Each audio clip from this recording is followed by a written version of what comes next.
우리 할렐루야 찬양대의 그 찬양의 가사처럼 이 자리 하나님을 예배하시는 성도님들 가운데 하나님께서 함께 하심이 믿어지는 은혜, 또 깨달아지는 그 은혜가 함께하기를 축원합니다. 우리 하나님께서 태초에 에덴 동산을 만드시고 또 사람을 두어 그곳에 살게 하셨죠. 그리고 그 인간에게 인격적인 관계로 만드시되 자율의지를 허락해 주셨습니다. 그뿐 아니라 동산에 있는 모든 것들을 관리할 수 있는 그 권한까지도 위임해 주셨지요. 모든 것을 다스리고 또 정복할 수 있게 되었습니다. 그러나 한 가지 우리 하나님께서 하지 말라라고 하신 것이 있었지요. 바로 선악을 알게 하는 나무의 열매만큼은 먹지 말라 하는 것이었습니다. 그 말은 우리 하나님께서 정하신 그 기준대로 살아야 한다라는 것이고, 우리 하나님이 바로 중심이 되신다라는 그런 의미입니다. 기독교 역사상 가장 위대한 신학자라 불리는 어거스틴도 이런 말을 했습니다. 하나님을 사랑하라. 그리고 내 마음대로 하라. 하나님을 사랑하는 사람은 그 사람 마음대로 하게 두어도 괜찮다라는 그런 의미지요. 하나님을 사랑하라. 그리고 내 마음대로 하라. 이 말의 기준은 무엇일까요? 하나님을 사랑하는 것, 또 하나님이 바로 기준이 되는 것입니다. 그러할 때 모든 것들이 괜찮다라고 말씀을 하십니다. 그런데 인간은 그런 기준을 벗어나 버렸습니다. 그리고 새로운 기준을 만들어 놓죠. 그 새로운 기준이 무엇이었습니까? 바로 자기 자신이 기준이 되는 거였죠. 그래서 인간은 자신을 중심 삼고 자신의 마음에 좋을 대로, 자신 눈에 보이는데 좋은 대로 선택하는 그 삶을 살기 시작했습니다. 여러분, 하와가 선악과에 무엇에 이끌렸다라고 성경은 말씀하고 있습니까? 보암직하고 먹음직하고 지혜롭게 할 만큼 탐스러운 그것에 이끌린 것이죠. 그는 눈으로 보았습니다. 좋다라는 걸 보았죠. 그러나 보지 못한 것도 있었습니다. 그것을 먹고 난 이후 어떤 결과가 초래할 것인가에 대해서는 그가 보지 못했죠. 여러분, 사람의 죄악이 드러나고 만연해지면서 그와 비슷한 일들은 계속 반복되어 왔습니다. 여러분, 성경 한 구절 찾아보실까요? 창세기 6장 2절 말씀 한번 찾아보시고 같이 읽어보면 좋겠습니다. 사람의 죄악이 드러나면서 이 하나님의 아들들이 어떤 선택을 하는가를 말씀하고 있는데, 창세기 6장 2절 말씀입니다. 우리 같이 한번 읽어보도록 하겠습니다. 하나님의 아들들이 사람의 딸들의 아름다움을 보고 자기들이 좋아하는 모든 여자를 아내로 삼는지라. 아멘. 하나님의 아들들이 외모를 보았죠. 그리고 자기가 좋을 대로, 자기의 욕망대로 모든 여자를 취해서 아내로 삼습니다. 그렇게 아내로 삼는 데 기준이 무엇이 되었습니까? 자기가 기준이 되었습니다. 이렇게 자신을 기준해서 살아가는 그 삶을 가리켜서 성경에서는 죄라 이야기를 합니다. 하나님께서 계셔야 할 그 자리에 바로 인간이 앉았기 때문에 그러하죠. 여러분, 우리는 너무나 잘 알고 있습니다. 우리의 삶의 기준이 누가 되어야 하는지에 대해서 너무나 잘 알죠. 여러분, 한번 질문 드려볼까요? 우리는 무엇에 근거해서 살아가야 할까요? 우리의 삶의 기준은 누가 되어야 할까요? 제가 어리석은 질문을 드린 것이죠. 하나님이라는 것을 말하지 않아도 우리는 너무나 잘 알고 있습니다. 그러면 그 답을 아는 것을 우리의 삶의 과정에 다시 대입시켜 보는 것이 필요하겠죠. 우리 마음속에 그 질문을, 제가 드리는 이 질문들을 새겨놓고 하나씩 마음속으로 한번 답을 해보시면 어떨까요? 여러분의 삶의 기준은 하나님이십니까? 여러분의 삶에 늘 하나님의 말씀에 그 이끌림을 받으며 살아오셨습니까? 여러분, 자녀를 양육하실 때 그 절대적인 기준이 하나님을 향한 그 신앙이 기준이 되었습니까? 결혼을 시킬 때, 그리고 취업하여 직장을 선택할 때 하나님이 기준 되었습니까? 삶의 중요한 일들을 준비하고 결정할 때 하나님의 영광이 기준 되었습니까? 여러분, 이런 질문들을 너무나 간단하게 드릴 수 있고 또 쉽게 할 수 있겠죠. 그러나 이 기준을 우리의 마음에 새기고 반추하면서 돌아볼 필요가 있을 것 같습니다. 여러분, 제가 청년 사역을 할 때 우리 청년들이 가지는 중요한 이슈 두 가지가 있었는데요. 그 두 가지는 하나는 결혼이었고 또 하나는 직장이었습니다. 그래서 이 청년들과 대화를 하면서 기도 제목을 받고 할 때 물어봅니다. 어떤 배우자를 만나기를 원하는가? 이런 질문을 해보면 각양각색의 대답들이 나오죠. 나를 이해해 주는 사람과 만났으면 좋겠습니다. 마음이 넓은 사람과 만났으면 좋겠습니다. 또 대화가 잘 통하는 사람, 또 신앙이 좋은 사람, 경제적인 조건이 좋은 사람, 수많은 대답들이 나오죠. 그런데 그 대답들을 한 자리에 모아놓고 종합해보면 딱 하나의 기준이 나옵니다. 그럼 뭐가 기준일까요? 자기를 위하는 그 기준입니다. 다 자기를 위해서 이해심 많은 배우자를 원하고, 자기를 위해서 마음이 넓은 사람을 찾고, 자기를 위해서 성격이 좋은 사람, 대화가 통하는 사람을 찾습니다. 이건 직장을 고를 때도 별반 다르지 않습니다. 요즘은 직장을 골라서 가는 것이 아니라 있으면 그저 가야 하는 상황이라고 할지라도 빠지지 않는 질문들이 있죠. 이 직장이 과연 내 인생에 힘이 되어 줄 것인가? 내 노후를 보장해 줄 것인가? 나의 여가를, 나의 시간을, 또 나의 삶을 안정적으로 이끌어 줄 것인가 하는 그런 질문들입니다. 이런 것들을 다 종합해 놓고 딱 하나의 공통점을 찾으면 뭐가 됩니까? 자기를 위함입니다. 그러니까 직장을 선택하는 것도 자기를 위해서 그 직장을 선택한다는 것이죠. 그런데 이렇게 삶의 기준이 하나님이 아니라 자기 자신이 되면 행복할 것 같고 또 만족스러울 것 같지만 도리어 큰 문제가 발생합니다. 여러분, 어떤 문제가 발생하는가 하면 불청객이 찾아온다는 거예요. 자신이 중심이 되고 자신이 그 기준이 되면 반드시 불청객이 찾아옵니다. 우리의 마음속에. 여러분, 그 불청객이 누구일까요? 바로 성경은 사탄이라 말씀하고 있습니다. 우리의 마음과 생각을 지배하기 위해서 우리의 마음 속으로 또 생각 속으로 들어오죠. 여러분, 아담과 하와가 자기의 생각대로 그 선악과를 먹었습니까? 성경에서는 뱀의 꼬임이 있었다라고 말씀하고 있습니다. 사탄의 유혹이 있었죠.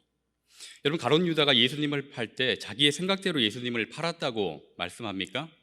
마귀가 가룟 유다의 마음에 예수를 팔 생각을 어떻게 했답니까? 넣었더라 그랬습니다. 사탄은요, 우리에게 동의를 구하지 않습니다. 허락을 받지 않습니다. 자기 마음대로 들어오죠. 그것이 사탄의 본질입니다. 도둑이요, 거짓이요, 살인하는 자이기 때문에 그렇습니다. 우리 마음에 주인이 없는 그 상태, 자기가 기준이 되어 있을 때는 사탄이 그 자리를 노리고 탐하면서 찾아 들어옵니다. 그래서 예수님께서 다음과 같이 말씀을 하셨는데요, 이 구절을 찾아서 같이 읽어보면 좋겠습니다. 누가복음 11장 23절의 말씀입니다. 누가복음 11장 23절의 말씀을 우리 찾으신 분들은 같이 한 목소리로 읽도록 하겠습니다. 나와 함께하지 아니하는 자는 나를 반대하는 자요, 나와 함께 모으지 아니하는 자는 해치는 자니라. 주님께서 말씀하시기를 나와 함께하지 아니하는 자는 나를 뭐하는 자라고 합니까? 반대하는 자라고 하죠. 이거는 내 편, 상대편을 가르는 그런 배타적인 편가르기가 아닙니다. 주님께서 왜 이렇게 말씀하셨는가 하면 그 뒷구절부터 나오고 있는데 11장 24절부터 26절까지도 우리 같은 목소리로 같이 읽어보도록 하겠습니다. 더러운 귀신이 사람에게서 나갔을 때 물 없는 곳으로 다니며 쉬기를 구하되 얻지 못하고 이에 이르되 내가 나온 내 집으로 돌아가리라 하고 가서 보니 그 집이 청소되고 수리되었거늘 이에 가서 저보다 더 악한 귀신 7을 데리고 들어가서 고하니 그 사람의 나중 형편이 전보다 더 심하게 되느니라. 아멘. 아무리 청소하고 수리하고 마음을 깨끗하게 해놓는다 할지라도 그 마음에 하나님이 주인되어 있지 않으면 어떠하다고 합니까? 사탄이 찾아오는 겁니다. 나갔다가 수리가 되어 있으면 더 많이 데리고 들어오죠. 그래서 이전 형편보다 더 심해졌더라, 그렇게 말씀을 합니다. 그래서 예수님과 함께 하지 않으면 그 자체에 사탄이 침투해 들어오기 때문에 반대하는 자가 될 수밖에 없다는 말씀을 하고 있습니다. 하나님이 주인 되지 않으면 사탄에게 지배당할 수 있기 때문에 이 말씀을 하시는 거예요. 그래서 우리 주님께서는 우리를 찾아오셔서 말씀을 하십니다. 우리 주님께서 언제 우리를 찾아오셨습니까? 우리가 아직 죄인 되어 있을 그때 우리를 찾아오셨죠. 그리고 이 말씀을 하세요. 이미 다 우리 일부 예배를 드리시는 성도님들께서는 다 암송을 하고 계시리라 믿습니다. 계시록 3장 20절을 제가 읽어드릴 때 그 암송하시는 것을 한번 되뇌어 보셨으면 좋겠습니다. 볼지어다 내가 문 밖에 서서 두드리노니 누구든지 내 음성을 듣고 문을 열면 내가 그에게로 들어가 그와 더불어 먹고 그는 나와 더불어 먹으리라. 아멘. 그럼 사탄하고는 대조적이죠. 사탄은 그 생각을 넣을 때 동의를 구하거나 허락을 구하지 않고 자기 마음대로 들어옵니다. 그러나 우리 주님은 어디 계신다고 합니까? 우리 문 밖에 서서 두드리고 계신다고 말씀하고 있습니다. 여러분, 언제까지 우리 주님께서 그 문 밖에 서 계실까요? 우리가 마음의 문을 열어 줄 때까지. 우리 주님 인격적이신 분이시죠. 우리에게 자유의지를 주시고 우리가 스스로 그 마음의 문을 열 때까지 문을 두드리셔요. 그리고 부르고 계십니다. 그러다가 우리가 마음의 문을 열 때 주님께서 어떻게 하십니까? 내가 들어가서 그와 더불어 먹고 그는 나와 더불어 먹으리라. 주님께서 뭐 하시겠다는 겁니까? 그 빈자리에 우리 주님께서 들어오셔서 같이 살겠다는 겁니다. 우리와 함께 살겠다, 그 말씀을 하세요. 이 말씀은 사탄이 우리의 마음을 지배하고 우리의 생각을 다스리도록 허락하지 않도록 우리 주님께서 우리의 마음에 찾아오셔서 함께 하시겠다, 이 말씀을 하시는 겁니다. 여러분, 이것을 달리 이야기하면 동행이라고 하죠. 여러분, 이 동행은 세상에 없는 동행입니다. 세상에서 누릴 수 없는 행복한 동행이죠. 여러분, 이 동행이 시작되면 많은 것이 달라집니다. 여러분, 서 있는 자리가 달라지면 바라보는 풍경도 다르다라는 그 말씀 여러분 잘 아시죠? 제가 저 뒤에 앉아 있을 때는 앞 사람에게 가려서 잘 안 보일 거라 이렇게 생각이 돼요. 보는 수준이 그렇습니다. 그런데 이 자리에 올라와 보니까 저 뒤까지 너무나 잘 보여요. 서 있는 위치가 달라지면 바라보는 풍경도 달라집니다. 여러분, 마을에서 길을 헤맬 때 마을 입구에서 보면 어디로 가야 할지 모릅니다. 그러나 산 위로 올라가 보면 그 길을 어떻게 찾아가야 할지 잘 보이죠. 그와 마찬가지로 주님과 동행하기 시작하면 우리의 마음과 우리의 생각, 우리의 시야, 그리고 우리의 가치가 달라지게 됩니다. 똑같은 상황을 바라보지만 달리 바라볼 수 있는 그런 능력이 생기죠. 예전에는 자신의 마음대로 되어야, 또 자신의 눈에 보이기에 좋은 대로 되어야 흡족하고 그것이 행복한 것이라 여겼는데 주님과 동행하면서부터는 달라지는 거예요. 아, 고난도 내게 유익이 되는구나. 이것에 아멘으로 응답하게 됩니다. 그리고 현재 누리는 이 모든 것들이 예전에는 너무나 당연하게 다가왔다면 주님과 동행하는 그 순간부터는 아, 이것이 당연한 것이 아니라 내게 주신 은혜구나라고 느끼게 되는 것입니다. 그러니 감사죠. 내게 주신 아내, 아이들, 가정, 일터, 삶에 누리는 모든 것들이 은혜가 되는 거예요. 심지어 나를 찌르는 가시 같은 존재도 그것도 은혜로 바라볼 수 있게 변합니다. 여러분, 우리 주님과 동행하게 되면 우리 삶에 주어지는 모든 것들이 우리에게 유익이 되는 줄로 믿으시기 바랍니다. 여러분, 모든 것이 유익이라는 이 말은 내 생각대로 되지 않아도 괜찮습니다 하는 그 의미입니다. 왜냐하면 내 생각대로 되지 않아도 나와 함께 하시고 동행하시는 그 주님께서 정하신 대로 이끄시고 또 책임져 주실 것을 믿기 때문에 그러합니다. 여러분, 하나님과 동행한 그 모세라는 인물 잠시 살펴볼까요? 여러분, 모세는 미디안 광야로 도망쳤던 자입니다. 그런데 나이 80에 하나님의 부르심을 받죠. 불타는 떨기나무 앞에서 하나님의 부르심을 받을 때 그의 마음에는 두려웠고 또 싫었습니다. 그토록 그게 싫었습니다. 하나님의 부르심을 받는 것이. 왜냐하면 하나님께서 말씀하신 대로 간들 되지 않을 거라고 판단을 했거든요. 그리고 그렇게 갈 자신이 없었습니다. 그러나 결국 하나님의 열심에 그는 무릎을 꿇었고 하나님과 시선을 맞추기 시작했습니다. 그리고 나서 하나님께서 보내시는 대로 바로에게 나아갔죠. 내 백성을 보내라 하는 이 말씀을 붙들고 그 사명을 위해서 바로에게 나아갑니다. 여러분, 하나님께서 부르시고 또 하나님께서 보내셨으니 그 결과는 정해진 것 아니겠습니까? 그런데 어떻습니까? 첫 번째, 바로에게 나아갔을 때 돌아온 응답은 콧방귀도 뀌지 않는 것이었습니다. 실패였죠. 거절이었습니다.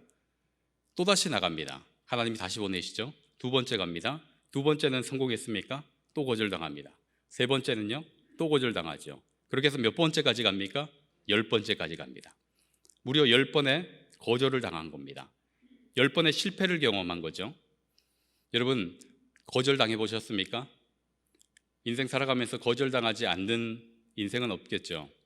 목회자들도 거절 참 많이 당합니다. 요맘때쯤 되면 거절 참 많이 당해요.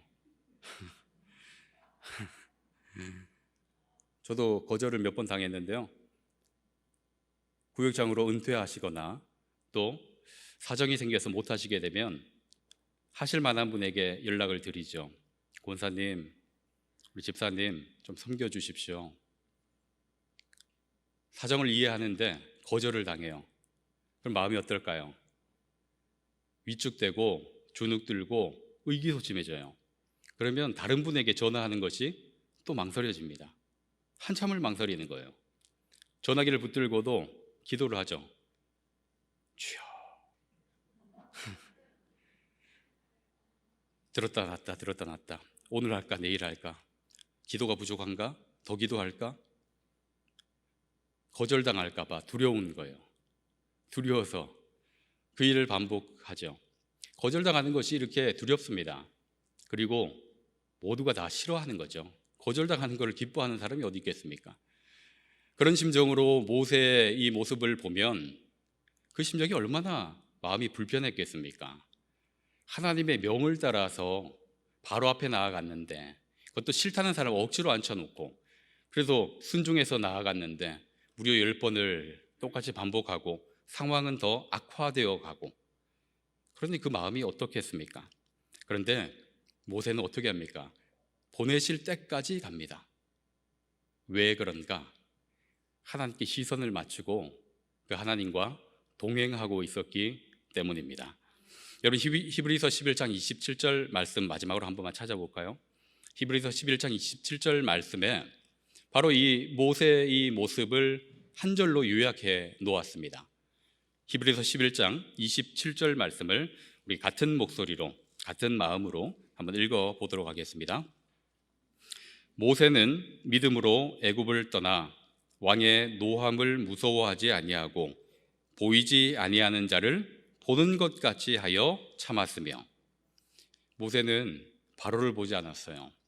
모세는 그 일의 결과가 어떻게 될 것에 집중하지 않았습니다. 그는 뭘 보았다고 합니까? 보이지 아니하는 그 하나님을 보이는 것 같이 하고 참았다라고 성경은 말씀하고 있습니다. 보이지 않는 그 하나님을 보이는 것처럼 인식하면서 살아가는 그것을 가리켜서 동행이라고 이야기를 합니다. 모세는 이렇게 하나님과 동행을 했어요. 그리고 그 결과 지금 하나님과 동행하면서 어디를 가든지 어떻게 보내든지 그는 묵묵히 그 길을 걸어가게 되죠. 우리 하나님께서 우리에게 요구하시는 바가 이런 것입니다. 특별한 일을 요구하신다기보다 가장 먼저 우리에게 요구하시는 것은 동행하자는 것입니다. 너의 시선을 나에게로 맞추고 내가 너와 함께 하고 있다는 것을 인식하고 함께 가자는 겁니다. 함께 살자, 그 말씀을 하세요. 오늘 이 본문으로 한번 들어가 보도록 하겠습니다. 자, 지도자 모세를 따라 출애굽한 이스라엘 백성들 어디로 향했습니까? 하나님께서 약속하신 젖과 꿀이 흐르는 그 가나안 땅으로 향했습니다. 무려 40년의 광야 여정을 거쳤죠. 그들의 잘못도 있었지만 어찌 되었든 하나님께서 보내시는 구름 기둥과 불 기둥의 그 길을 따라 가고 서고를 반복하면서 그 여정을 이어갔습니다. 그리고 가나안 땅 초입에 들어왔죠. 요단강이 범람할 그 시즌에 들어옵니다. 그러나 요단강이 멈추어서 마른 땅처럼 되어서 그것까지도 무사히 통과를 합니다. 자, 그렇게 들어갔는데 이게 끝인가 싶은데 오늘 본문에 성이 하나 등장하죠. 무슨 성입니까? 여리고 성입니다. 아주 큰 성은 아니지만 견고한 성으로 알려져 있습니다. 우리 1절 말씀, 우리 함께 보신 본문 6장 1절 말씀을 같이 읽어보겠습니다. 이스라엘 자손들로 말미암아 여리고는 굳게 닫혔고 출입하는 자가 없더라. 아멘. 끝인가 싶었는데 여리고 성이 떡하니 자리를 잡고 있고 문은 어떻게 되었다 합니까? 굳게 닫혀 있어요. 왜 굳게 닫혀 있다고 설명하고 있습니까? 이스라엘 자손으로 말미암아. 이 말은 여호수아 2장 9절에서 11절을 보시면 그들과 함께한 우리 하나님의 능력 앞에 그들이 벌벌 떤 것입니다. 간담이 녹았어요. 이 하나님이 홍해를 가르고 또 아모리 왕 시온과 옥을 전멸시키고 이스라엘 백성들을 이끌어 여기까지 오게 했다니 두려운 것입니다. 성문을 굳게 잠궜어요. 들어오지 말라는 거죠. 방어 태세를 철저하게 갖추어 나왔습니다. 이 여리고성은 고고학적 발굴로 이 규모나 이 상태에 대해서 잘 알려져 있습니다. 언덕 위에 성벽을 이중으로 쌓았대요. 한 벽이 한 4m 정도 되고 4m 간격을 띄고 또 그 정도의 규모의 벽이 세워져 있다 하고 이 성벽을 증축할 때 기울여서 증축을 했답니다. 그러니까 기어 오르는 것 자체가 불가능한 구조입니다. 그러니까 외부에서 이 공격하는 것 자체가 큰 의미가 없을 정도 아주 견고한 난공불락의 성이 바로 여리고 성입니다. 이스라엘 백성들이 그 앞에 섰습니다. 얼마나 난처하겠습니까? 얼마나 난감하겠습니까?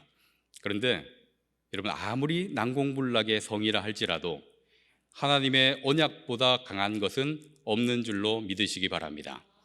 여러분, 우리 앞에 무엇이 있다 한들 하나님의 언약을 이길 것이 어디 있겠습니까? 하나님께서 약속하신 것은 반드시 이루어지는 줄 믿습니다. 여러분, 그래서 하나님께서 2절에서 또 약속을 해주세요. 이미 약속을 하셨지만 다시금 확정적으로 들려주십니다. 2절 말씀도 같이 읽겠습니다. 여호와께서 여호수아에게 이르시되 보라, 내가 여리고와 그 왕과 용사들을 내 손에 넘겨주었으니 아멘. 하나님께서 가나안 땅에 들이셨어요. 약속하신 그 땅입니다. 그 앞에 여리고 성이 무슨 문제가 되겠습니까? 하나님께서 약속하시죠. 다시금 확인시켜 주십니다. 뭐라고 말씀하셨습니까? 보라, 여리고 왕과 그 용사들을 내 손에 넘겨 뭐라고 이야기합니까? 주었으니. 넘겨 줄 테니가 아니에요. 넘겨 주었으니. 성벽이 아직 무너지기 전입니다. 현재 완료형으로 기록했습니다. 이미 이루어진 것입니다. 우리 하나님의 역사는 하나님의 언약과 함께 이루어진 줄로 믿으시기 바랍니다. 그리고 하나님께서 이 성을 함락시키기 위해서 방법을 제시하시죠. 3절에서 5절 요약해보면 우리가 잘 아는 대로 매일 한 바퀴를 돌라, 그리고 마지막 날 7째 날에는 7바퀴를 돌라 하는 것입니다. 다른 군사적인 전략이 없습니다. 그저 대열을 갖추고 도는 것밖에는 없습니다. 처음에 하나님의 명령이니까 돌았겠죠. 하루가 지나고 이틀이 지나고 그들 마음에 어떤 마음이 들었을까요? 저 난곡불락의 성이 우리가 이렇게 언약궤를 메고 대열을 갖추고 돈다고 해서 무너질까라는 의구심이 들었을 수도 있을 것입니다. 시간이 흐르면서 하루가 지나고 이틀이 지나면서 마음이 흔들리기도 하지 않았을까요? 왜냐하면 아무런 변화도 보이지 않거든요. 여전히 견고하게 서 있는 성입니다. 하루를 돌고 이틀을 돌고 3일을 돌지만 전혀 변화가 없습니다. 엎친 데 덮친 격으로 그 대낮의 온도는 40도를 훨씬 넘는다 하죠. 아무리 조심조심 걷는다 할지라도 그 땅에 흙들이 날리면서 얼마나 무덥고 짜증스럽고 또 체력적으로 지치겠습니까? 어찌 보면 하나님께서 명하시는 지금 이 대열이 우리가 주님과 동행하면서 기도해가는 그 삶과 어찌 보면 닮기도 했습니다.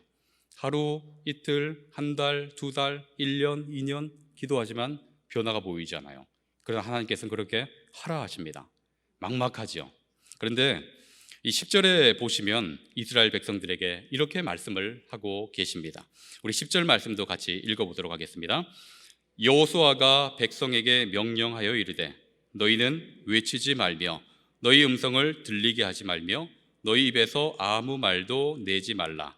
그리하다가 내가 너희에게 명령하여 외치라 하는 날에 외칠지니라 하고 아멘. 이 10절에 보시면 오늘 설교의 제목이 등장하고 있죠. 외치라 하는 날에. 대열을 갖추고 돌 때 아무 말도 하지 말고 그냥 시키는 대로 돌라고 말씀을 하세요. 그리하다가 뭐라고 하십니까? 외치라 하는 날에. 여러분, 이 외치라 하는 날에 가만히 묵상해 보면 외치라 하라 하는 그 날에는 두 가지가 있습니다. 그 첫 번째는 외치라 하시는 분이 있어요. 외치라 하는 분이 있으니까 외치라 하는 그것이 있겠죠. 그 두 번째는 외치라 하는 날이 있습니다. 외치라 하시는 그분께서 정하신 때가 있다는 것입니다. 그러니 주님과 동행하면서 주님께 귀를 기울이고 또 주님께 초점을 맞추고 살라는 것입니다. 우리 주님과 함께하는 것을 놓치지 말라라는 그 말씀을 외치라 하는 그 날에라고 말씀하고 있어요.